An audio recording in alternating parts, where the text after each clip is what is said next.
Welcome back. We are returning to our study of the Hebrew Bible in texts that relate to how do we be the people of God. And after looking through Ezra and Nehemiah and starting Ruth last week or a couple of weeks ago, we're continuing with Ruth. So as normal, we are going to begin with prayer. So please join me in prayer. Good and gracious God, we thank you for gathering us, for drawing in those who will watch later, for giving us the opportunity to hear your word, to study the works of your people through time, to deepen our understanding and relationship with you. Help us to grow in faith and understanding and be with those who cannot be here or who are not able to join us online. Today we especially ask that you watch over the family of Shirley Mooney and all those who have experienced the loss of loved ones lately. We pray all this in your holy name. Amen. So we pick up again. We might finish Ruth today, depending on how things go. Would either of you be willing to read chapter 2 in the book of Ruth? I can. Okay. Now Naomi had a kinsman of her husband's, a man of wealth, of the family of Elimelech, whose name was Boaz. And Ruth the Moabitess said to Naomi, "Let me go to the field and glean among the ears of grain after him, in whose sight I shall find favor." And she said to her, "Go, my daughter." So she set forth and went and gleaned in the field after the reapers, and she happened to come to the part of the field belonging to Boaz, who was of the family of Elimelech. And behold, Boaz came from Bethlehem, and he said to the reapers, "The Lord be with you." And they answered, "The Lord bless you." And then Boaz said to his servant, who was in charge of the reapers, "Whose maiden is this?" And the servant who was in charge of the reapers answered, "It is the Moabite maiden who came back with Naomi from the country of Moab.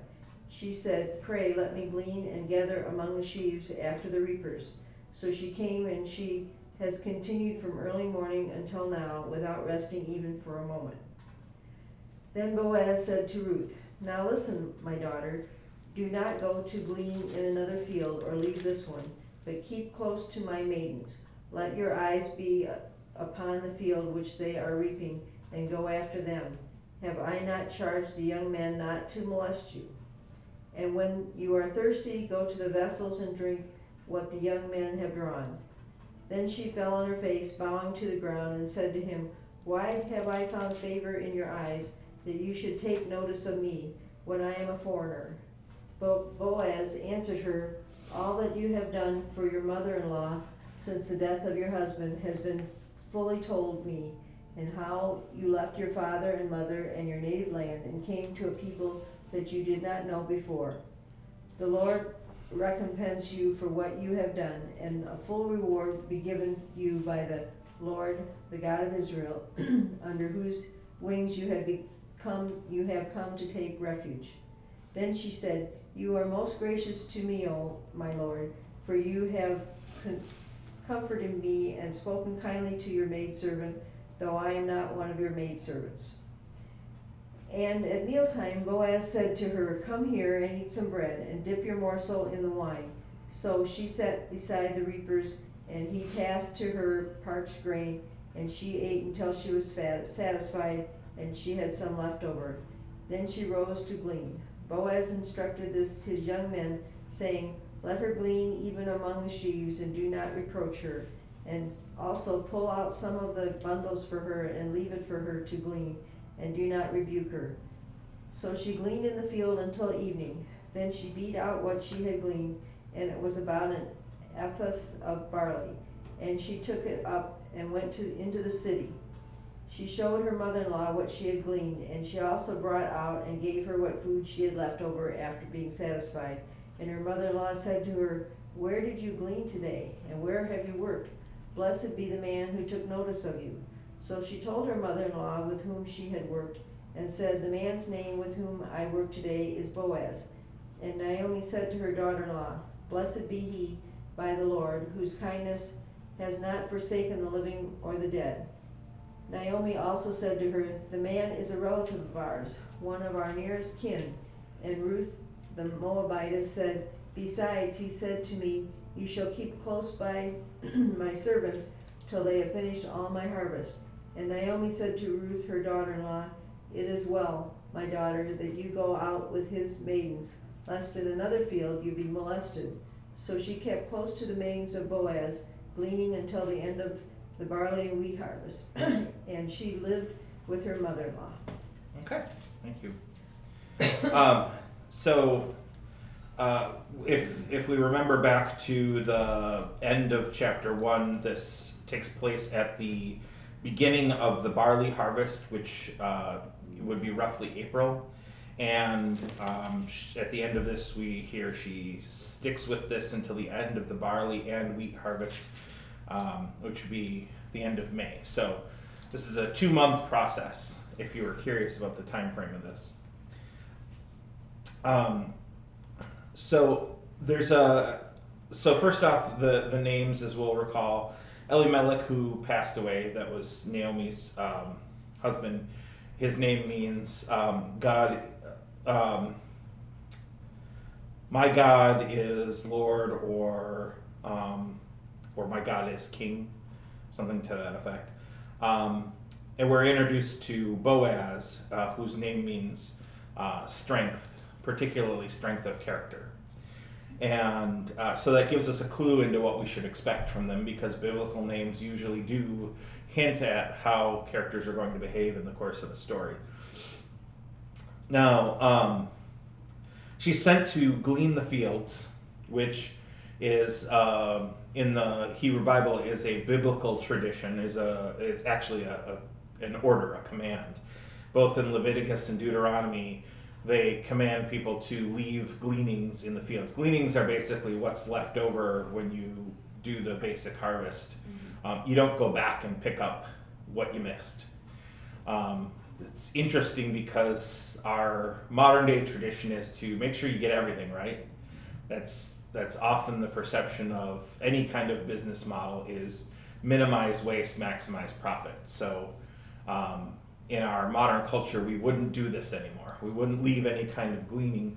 But Boaz goes beyond that, doesn't he? He not only says leave the gleanings, but also leave some extra stuff behind, right? And she works all day and night, and she gets an ephah, which is not quite a whole bushel, but that's a lot picking up the leftovers, right? This is probably several days worth of normal gleaning. It's also worth noting that more than once, just in this chapter, we get references to women doing the gleaning and being molested in the fields. So this gives us a context for Naomi and Ruth's situation, right? Not only are they in a difficult position because this is a patriarchal culture and they have no husbands, no father figures, no male figures in the household, but they're in a financial position where they are willing to risk this happening to her in order to eat, right? So this puts things in a pretty clear context. Add to that it's pretty clearly expressed she is a foreigner, right? Which adds to the danger, to the risk level. If you're a local, if you're somebody of the same culture, ethnic group, and especially if you're somebody who's known, odds are your risk's going to be a lot lower, right? If you're a kid out on the street and you're thinking about mugging somebody, you don't look over and go, look, it's the mayor's son, let's go after him, unless you're really mad at the mayor. You try to go after the nobodies, because if you go after the mayor's son, you're going to get in a lot of trouble, right? Mm-hmm. Like that, there's going to be some extra pursuit, extra pressure, extra effort to catch you. So they're clearly in a very difficult position. Another interesting thing to note about this is, notice what happens with Boaz and his servants. He notices her in the field, and he says, "Who is that?" Right? And where it is, let's see, verse 6, let's go verse 5. Boaz asked the reapers, "To whom does this young woman belong?" In other words, who is her father or husband? Right? That's what he's asking. And the servants answered, "She is the Moabite who came back with Naomi from the country of Moab. And she asked us this," right? "And she's been working all day and night." That's all they tell him. Now, the Bible doesn't always give all the details of a story. They kind of assume you're going to fill it in, like a lot of stories. The audience is expected to fill in some blanks. But notice that what his servants tell him is, "This is the Moabite that came back with Naomi." That's it. That's all the information he's given. But what does he say to her? Skip ahead to verse 11. "All that you have done for your mother-in-law since the death of your husband has been fully told me, and how you left your father and mother and your native land and came to a people that you did not know before. May the Lord reward you," blah, blah, blah. Okay, that sounds very specific to her story. He literally, the Moabite who came back with Naomi told him all these things. "I asked who her husband was, and you told me this is a foreign woman who came back with Naomi. She must have a relationship to Naomi, and she doesn't have a father or husband here. Must be a daughter-in-law, right? I mean, unless she's a slave, but it's unlikely that a single woman would have a slave, because usually in this culture, slaves are the product of either economic fortune, in which case you wouldn't have somebody gleaning the field for you, or military conquest, and a single woman's not going to be a military victor. And obviously she left her father and mother because she's with Naomi, not her father and mother. So simply by saying, "Who does she belong to?" tells him all of this information. And so it may just be that we're expected to assume that Boaz has heard about this going around town. There's been rumor people are talking about this. But it's also possible that he's trying to ingratiate himself with her, right? Like, I know your story just from that one little question, that one little answer. I figured all this out. And that's a powerful story, so God bless you. But the purpose for this in the story is really to reiterate what's going on here. Where the story is lifting up the character of this foreigner, the Moabite woman. So we got all that story already. The audience doesn't need to hear it again. But here we have Boaz emphasizing again, literally right after she says, "Why would you take favor in me? Why would you take notice of me when I am a foreigner?" Right? And then immediately he's like, "And, oh, you're a foreigner. By the way, here's your wonderful qualities." Right? This is it's a deliberate emphasis on the part of the authors. Hello. There's somebody downstairs wants to set up for the Mooney funeral. That's fine. Where? She doesn't know what she's supposed to be doing. Are they from the flower company? No, somebody from the family is supposed to set up a table. Oh goodness. We're recording right now, so I would say in the gather. I mean, if she wants to set up in the gathering area, otherwise I can come down after one and help. Okay, It's up to them. I'll try to come back. Well, or they can set up in the gathering area however they like. It's not their funeral. It's their family member's funeral.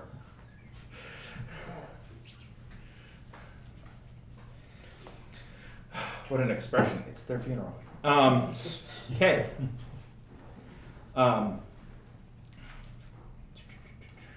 Where did I leave off? Okay. So the key emphasis in this chapter is Naomi and Ruth are in a very difficult position financially. Ruth is in a particularly difficult position because she's the one who's at risk for an assault, who is also a foreigner, and is generally not going to be welcomed or accepted in this culture. But Boaz perceives her as being a person of character. Obviously, it's her looks that catch his attention first because he sees her. And she's not like the only woman in the field either, because he's talking to other women who are in the field. But something about her catches his attention, and he inquires and lifts her up as for her character, right? Does anything else jump out here? Anything raise questions or?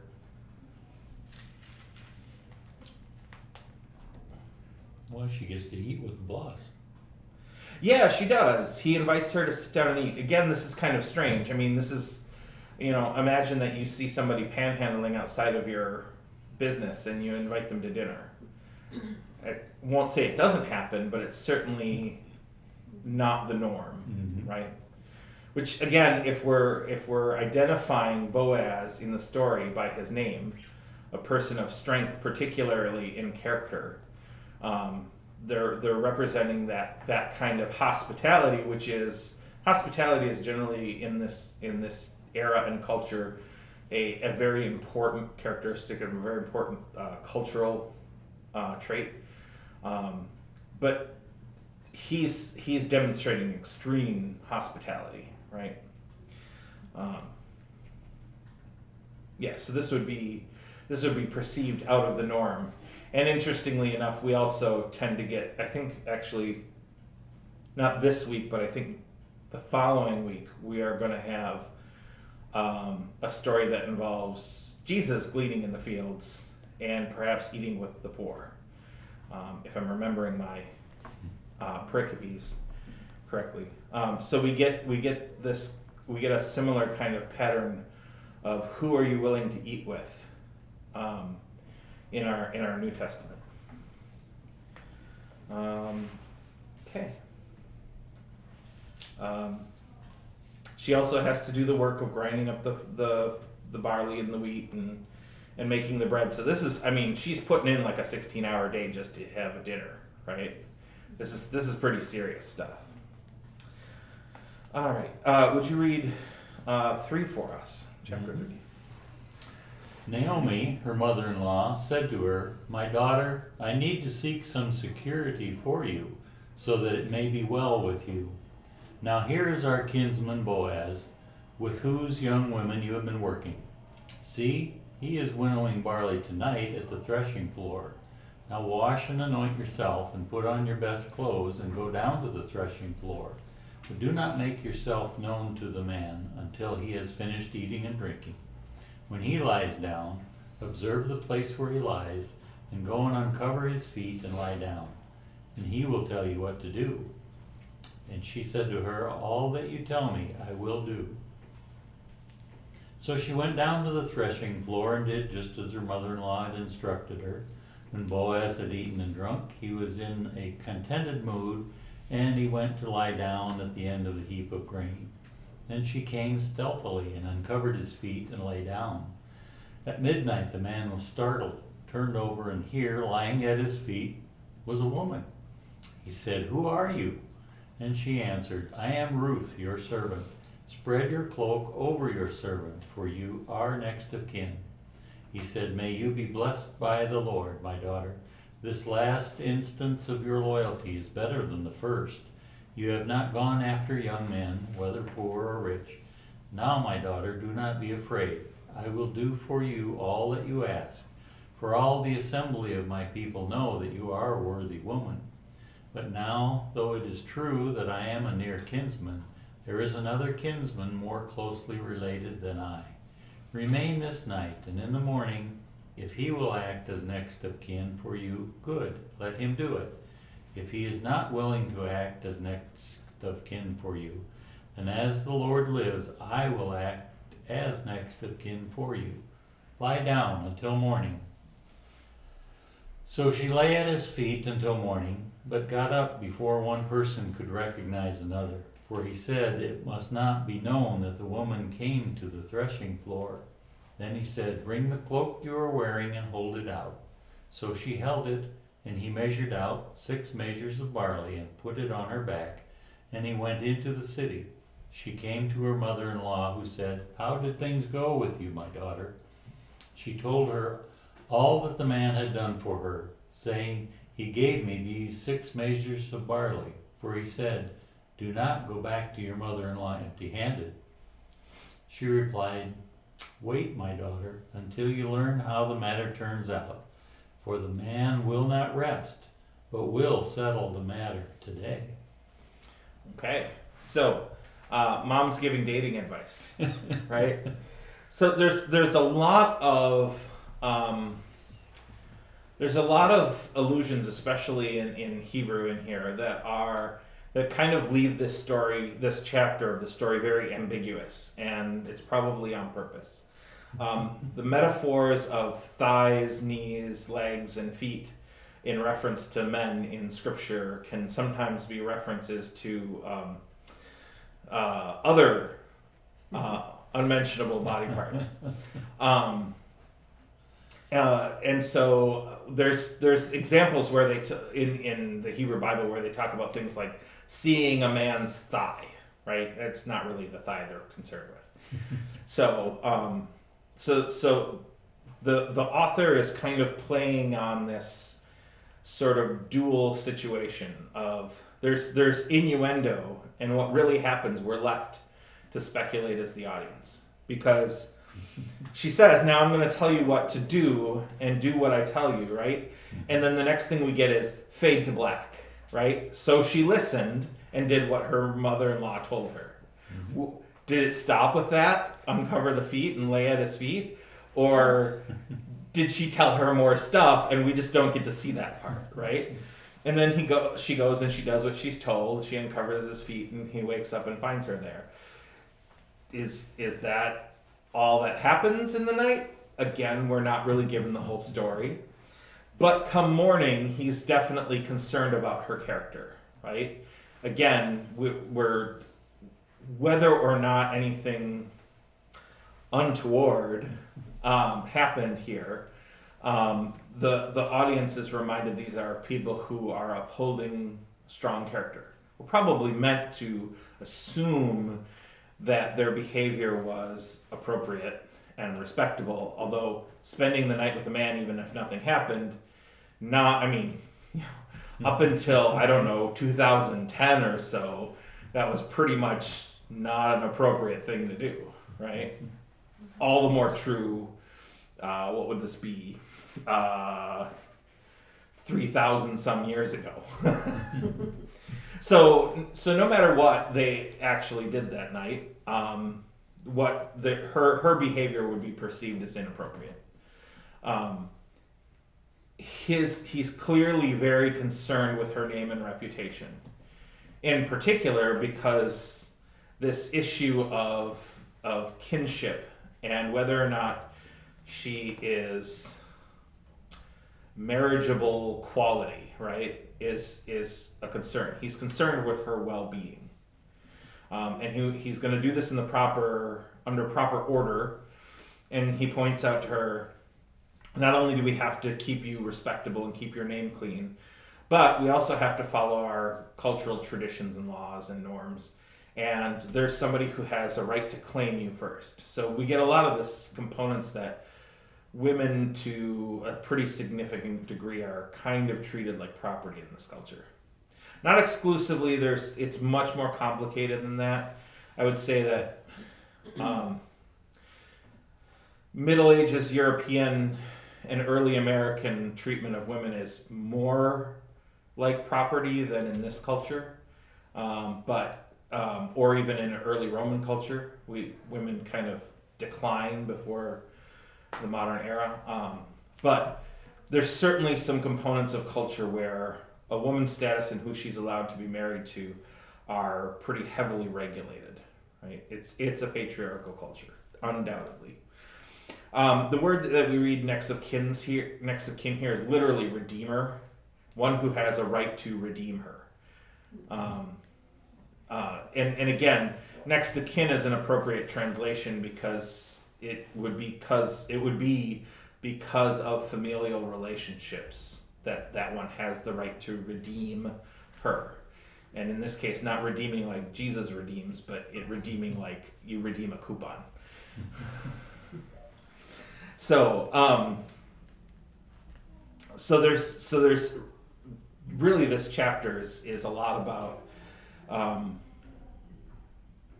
Ruth conveying to Boaz her interest in him, which again, also not a cultural norm. He's and oftentimes named women in Scripture are of this particular quality. They are strong enough in character that they defy cultural norms and make some of their own decisions, right? We get this a little bit with Dinah. We get it with Ruth. I was just thinking of somebody else.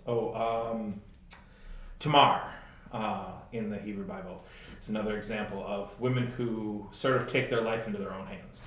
They take responsibility and decision making into their own hands. So she is a woman of strong will, in addition to being a woman of character and a foreigner, lest we forget. So he's clearly interested in her, but he's got to follow all the cultural rules, right? She goes home before it's too dark for anyone to tell one person from another. He gives her barley to take home. They don't need it. I mean, they just brought back an ephah of barley.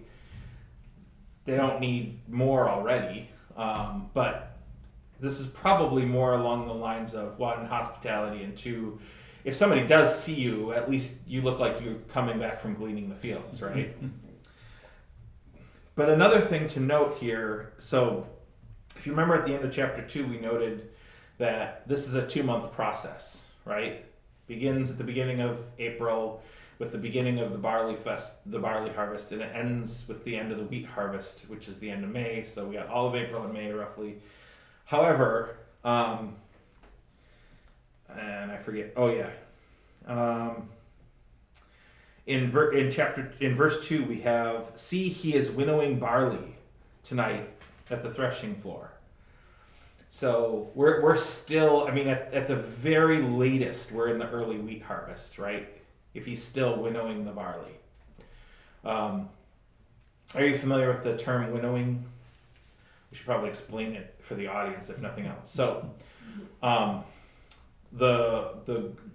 with grains, barley and wheat, winnowing is you basically take a pitchfork and you throw your harvested grains up in the air, and what will happen is anything that still has grain attached will fall to the ground, and the chaff, the feathery leafy bits that you can't eat will get wafted away by the wind or the air or just currents in the room. So you keep doing this over and over again, and then you end up just naturally separating the chaff and the grain. So it's your way of getting the good components out of the harvest, right? So that's what he's doing.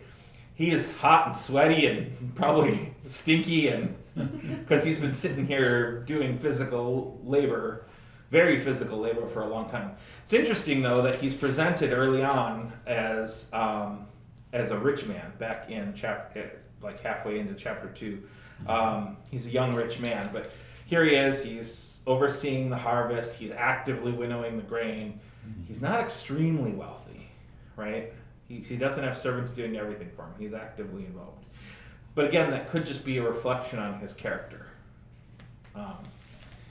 Okay, did I cover everything? Anything else interesting standing out in this?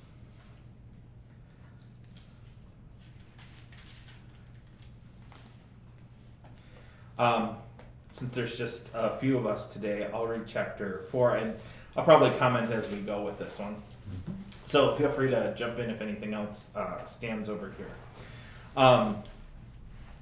No sooner had Boaz gone up to the gate and sat down there. Then the next of kin, the Redeemer, of whom Boaz had spoken, came passing by. So Boaz said, "Come over here, friend. Sit down here." And he went and sat down. Okay, so the gate is, in these cities, in this culture, the gate is where transactions happen, where legal matters are decided, where a place where people are judged. So the gate is the place where a lot of these things happen. Also, people pass through the gates, right? So it's a good place to meet people. And in Hebrew, he doesn't say, "Come over here, friend." He says, "Come over here, Poloni Almoni," which is presumably is the person's name, but in Hebrew, again, names have meanings. He's saying, "Hey, such a one," right? He's basically saying, "Hey, you, yo, so and so, come here." So we're right off the bat. Again, names tell us something about characters, and if we were reading this in Hebrew, we'd be reading, "So this guy of strong character said, 'Hey, yo, so and so, get over here.'" We know this guy's not going to be particularly important to the story. He's filling a hole, a gap, right? All right. So then Boaz took 10 men of the elders of the city and said, "Sit down here." So they sat down. He then said to the next of kin, "Naomi, who has come back from the country of Moab, is selling the parcel of land that belonged to our kinsman Elimelech. So I thought I would tell you of it and say, buy it in the presence of those sitting here and in the presence of the elders of my people. If you will redeem it, redeem it.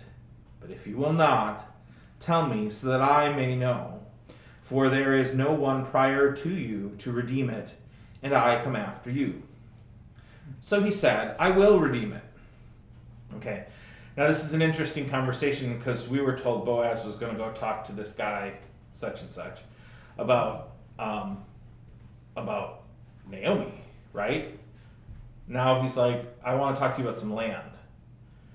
It's kind of starting out a little different than we expected. The 10 men of the elders is meant to be witnesses, so he's getting witnesses for this right off the bat. If so and so is smart, he's going to see something's up, right? But he's so and so he's probably not smart. Then Boaz said, "The day you acquire the field from the hand of Naomi, you are also acquiring Ruth the Moabite, the widow of the dead man, to maintain the dead man's name on his inheritance." At this, the next of kin said, "I cannot redeem it for myself without damaging my own inheritance. Take my right of redemption yourself, for I cannot redeem it." Okay? So, he's got this all set up. Boaz has got a plan. There's some land. I know you want it. However, be aware you have to take the Moabite. Now, this goes back to a Levitical tradition in which a woman or man who dies without a living son as an heir, although it's debatable, you can debate whether or not it has to be a living son. They did have a son, but her husband didn't have a son. Naomi had sons. I'm blanking on the sequence of it. So she married one of the sons of Naomi, Ruth did, and he died without having any male heirs, right? And according to this Levitical tradition, the nearest kin is supposed to then marry the woman, and the firstborn son of that marriage becomes the heir of the first husband's inheritance, right? So this gets kind of confusing and tricky. And this kind of situation comes up a few times in the Hebrew Bible. The idea is you want to, if a man dies without a living heir, you want to preserve that family line. The extended family wants to preserve the family line. Or even for a brother, you want to preserve that brother's family line. And so you do this as part of the culture to help preserve that heritage. And then there's legal tradition that follows it. So he's concerned now.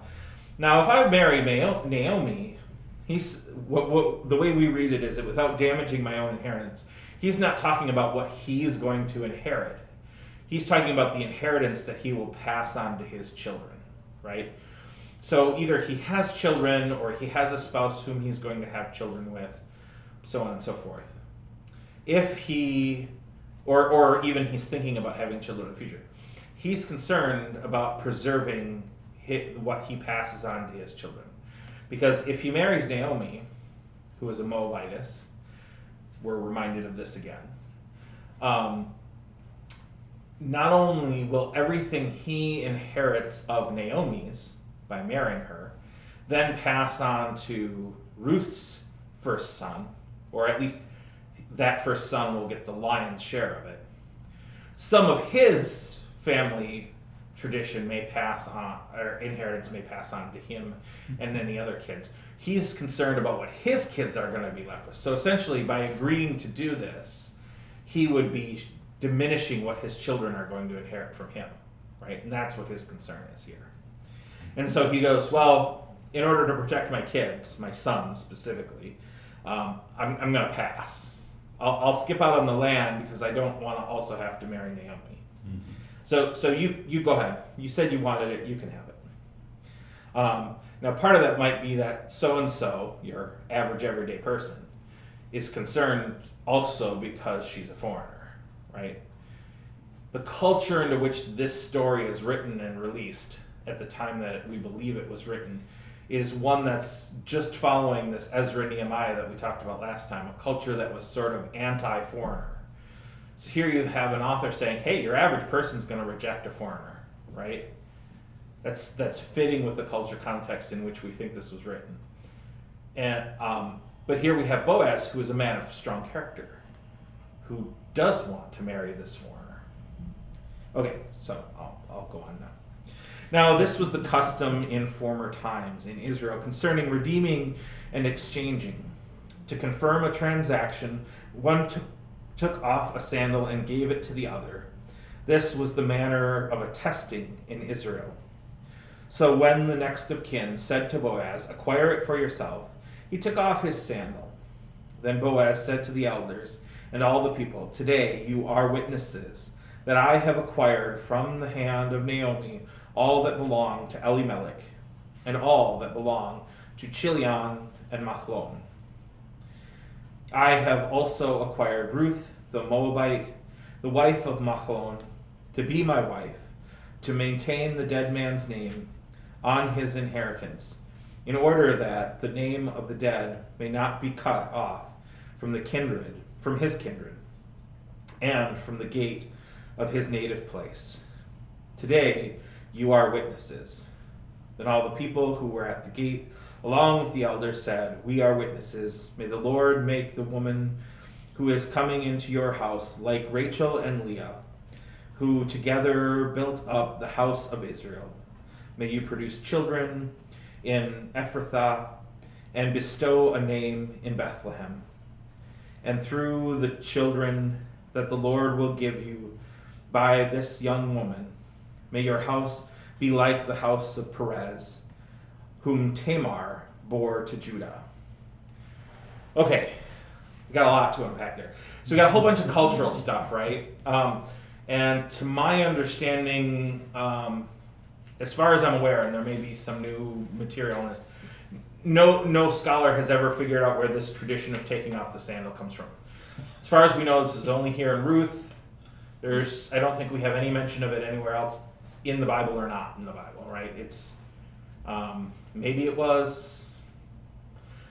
This author seems to highlight that even though we start the book in the time of Judges, this happened.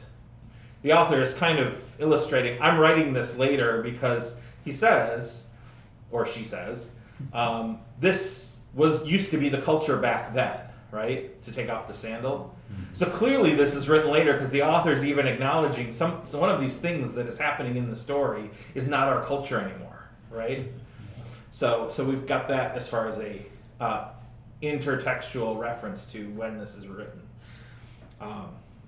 although vague. It's worth noting that all of Naomi's property, all of Elimelech's property is going to Boaz, even though he had 2 sons. Normally that will get divided. Well, if you remember, Orpah is actually stayed back in Moab.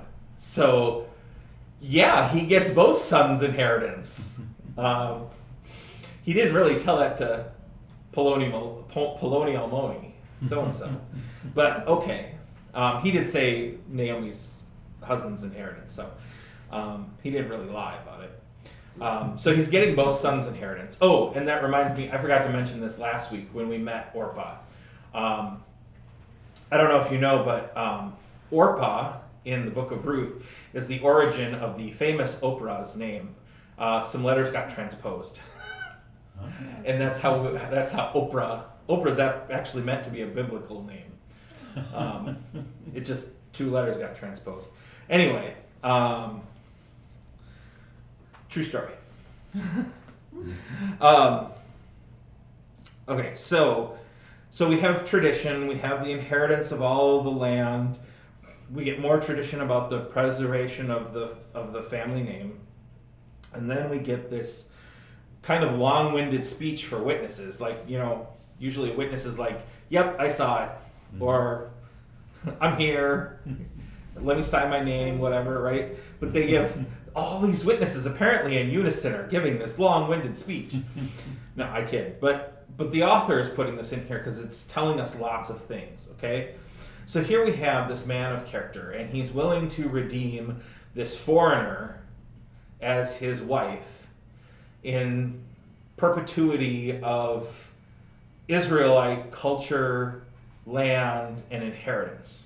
Again, this is very contrary to what the Ezra and Nehemiah position is of, divorce your, they literally tell people, divorce your foreign wives, right? Here, we have exactly the opposite happening. We have a man deliberately marrying a foreigner. And they offer this blessing. May this woman who is coming into your house be like Rachel and Leah. So Rachel and Leah, if you remember, are the husbands or the wives of, or the wives of Jacob. He has children with 2 of his servants also, but he only marries the 2 wives who are sisters. So these are Jacob's 2 wives, who are the source of, I believe it's 9 or 10 of the houses of Israel, right? Most of Israel is descended directly through Leah and Rachel, and all of it through Jacob. And Jacob's the one whose name gets changed to Israel. So there's a lot being packed into just these 2 names. Hey, look at this foreigner. May she be like the founding mothers of our very nation, right? That's a huge statement for these witnesses to be making in this story. Okay. And they go on to explain that. Who together built up the house of Israel, and may you produce children in Ephrathah and bestow a name in Bethlehem, right? So now they're saying, basically, may you be so fortunate, may your children prosper and have heirs and whatnot, that you develop a name, a lineage, a household that will endure through time, right? And through the children that the Lord will give you by this young woman, may your house be like the house of Perez, whom Tamar bore to Judah. Okay, now you need to know the Tamar-Judah story. Judah is one of the sons of Jacob. It becomes the dominant house throughout pretty much almost all of Israelite history once the Davidic line is set up, right?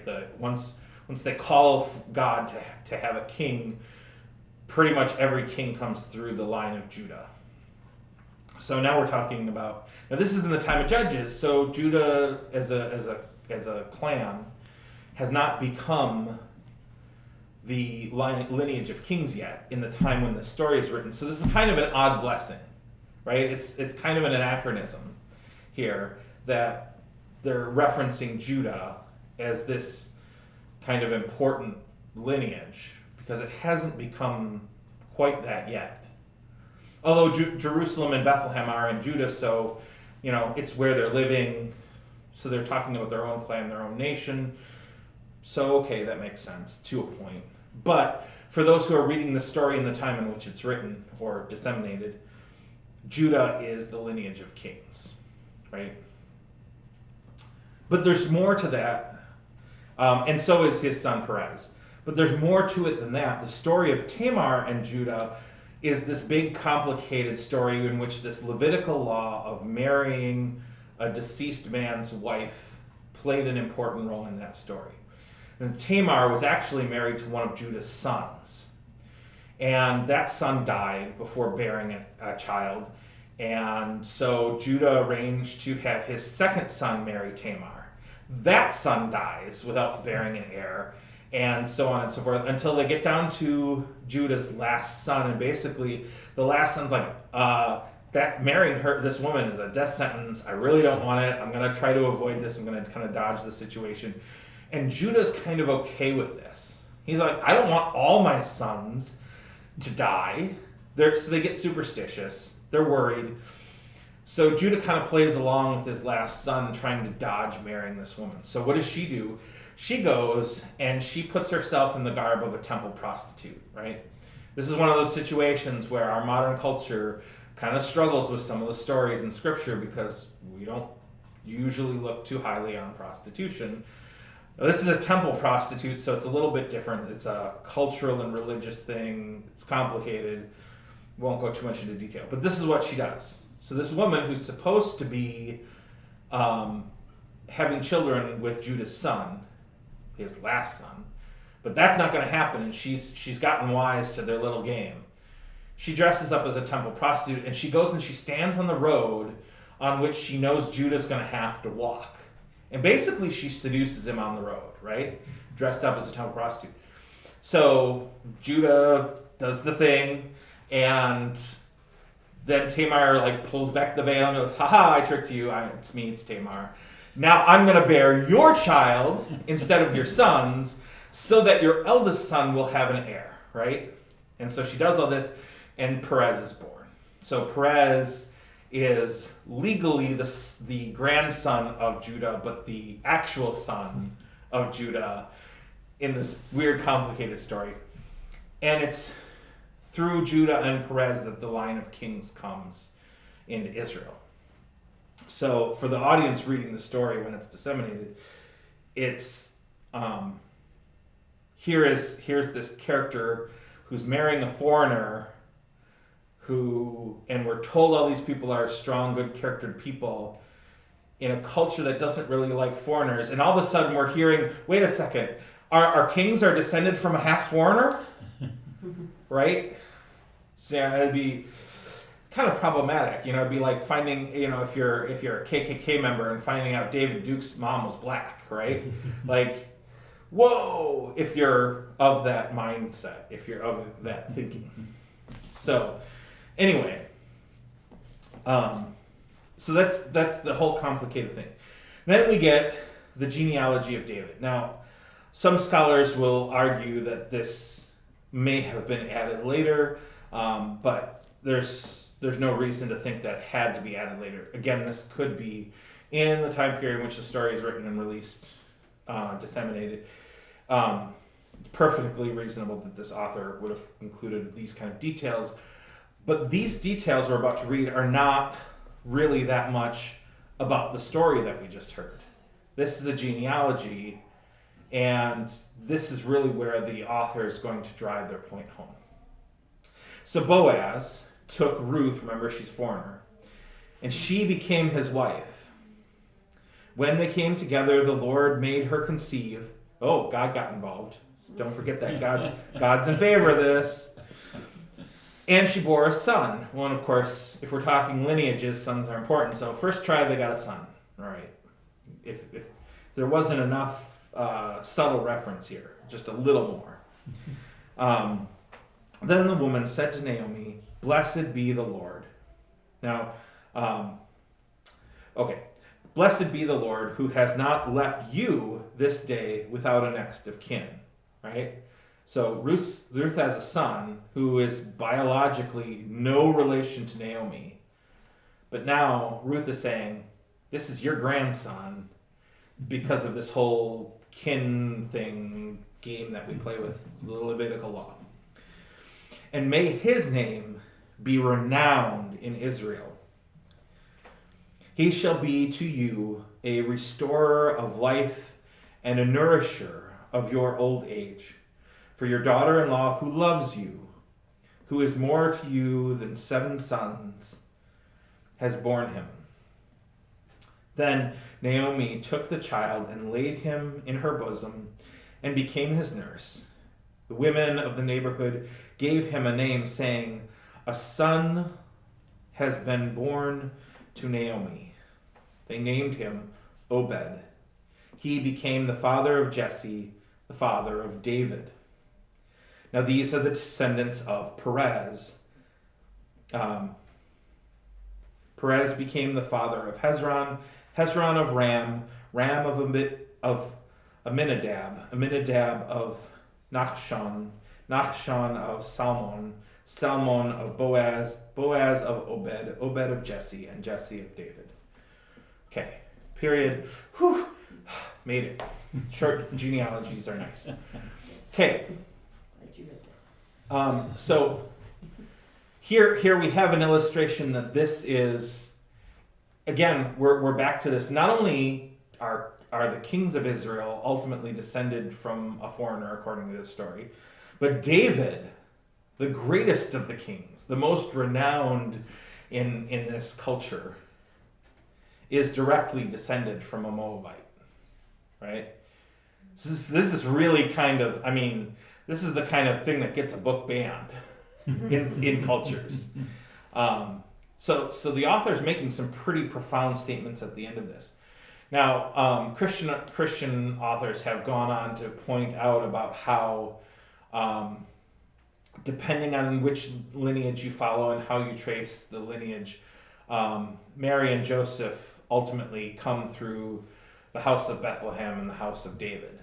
And so, from a Christian perspective, we really like this story being in the Bible because, again, this is saying that Jesus' ancestry extends to foreigners, at least foreigners to the Israelites. Of course, as Europeans, most of us, at least in this room, I don't know what our audience looks like, we already have Jesus as a foreigner because he's born a Jew. He's born of Israel. But this is, again, one step further. If you got a problem with foreigners, Ruth is really a story that kind of flies in your face if you're a Christian, right? It's really hard to have this book in the Bible and look at anybody of any culture, any ethnicity, and suggest there's something wrong just because of where they're born, who their parents are, what their ethnicity and culture are. Because this book really spits on that notion, and it is a part of our Bible. So, what does it say about being the people of God? Right? That's our theme. We're a little after one. I'll wrap this up so we can move on to the next one next time. Take just a couple minutes. So we have a respect for culture and tradition here, at least the letter of it, if not the spirit of it. Right? Boaz is going to follow the traditions of his and the cultural expectations, right? So there is a respect for culture and tradition here. In the same manner, Naomi and Ruth and Orpah and all of them are kind of following traditions. However, it's not a complete and total acceptance of all traditions and cultures. There's some pushing at the bounds and the limits. Ruth should have stayed back and not gone to Israel with her mother. That would be following tradition. She should have, when her husband died, she should have stayed a part of her father's household. I mean, if when her deceased husband has no brothers, and the deceased husband's father is dead, her household should revert back to the household of her father. But she doesn't. So she's kind of breaking some cultural norms here, just going with Naomi to Israel. And Naomi kind of points it out, like, you should go find husbands among your own people. We have some cultural norms that are being stretched on this idea of the relationship between Israel and foreigners. Those boundaries are kind of being pushed. What happens between Boaz and Ruth on the threshing floor, even if nothing really happened, even what did happen is kind of pushing at the cultural norms of accepted behavior. So there's a sort of duality between we respect tradition and culture, but we also do what's important for the people who are there in the moment, right? What's important for Naomi?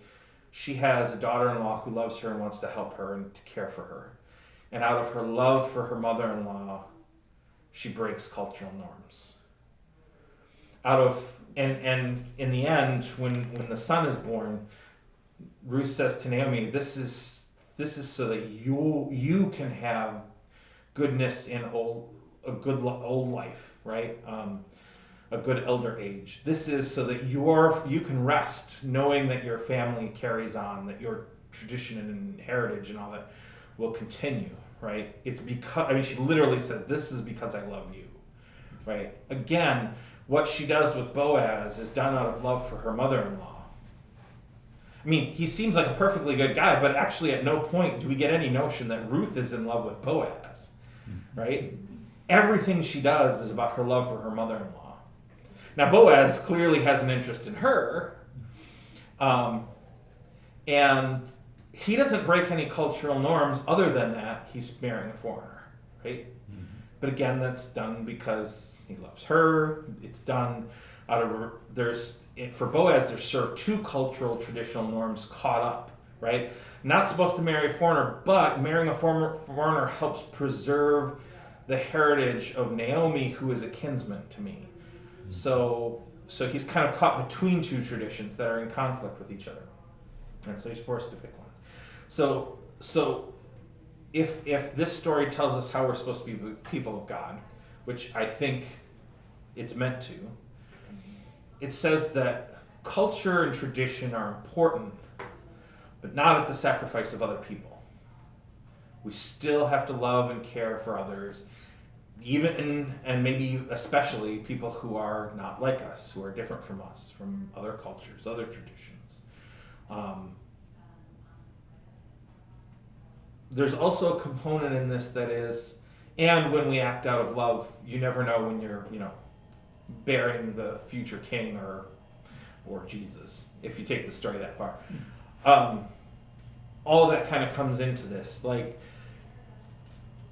upholding a rigid interpretation of things oftentimes challenges God being at work in the world.